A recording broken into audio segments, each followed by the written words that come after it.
So have you decided that you're the only value a farmer gets? Have you finally decided that your value is so high that price doesn't matter? You know the old story. I've been preaching on this for a long time. Whenever price comes up, the farmer says you're worth zero. And how does that make you feel? Because a farmer can buy anything he wants, any place he wants, from anybody he wants, at any price he wants. But he can't get you.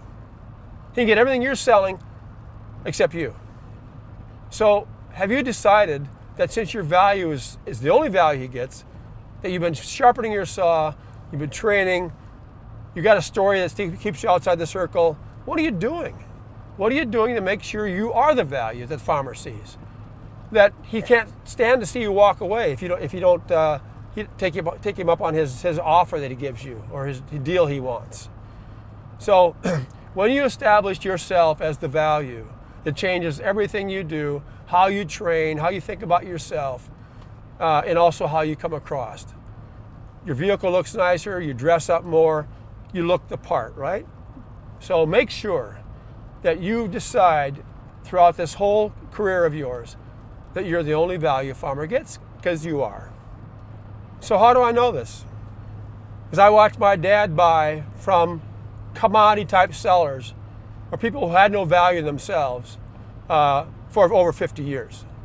I watched him beat the crap out of those guys because they thought that the deal was the deal and my dad was the better deal maker than those sales guys would ever be. But when he ran into a value seller that he couldn't push around and he really wanted the product and he really saw the value and saw the value of the seller himself, my dad gave up. He was no longer beating this guy up. He was buying and paying that guy's price. I've seen it so many times when people drove out of that driveway without a sale because my dad beat him up so bad, or he got what he wanted at a cheap price.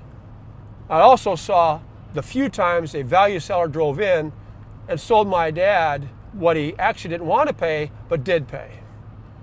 The value seller got what he wanted, the price seller didn't because my dad beat him up so bad.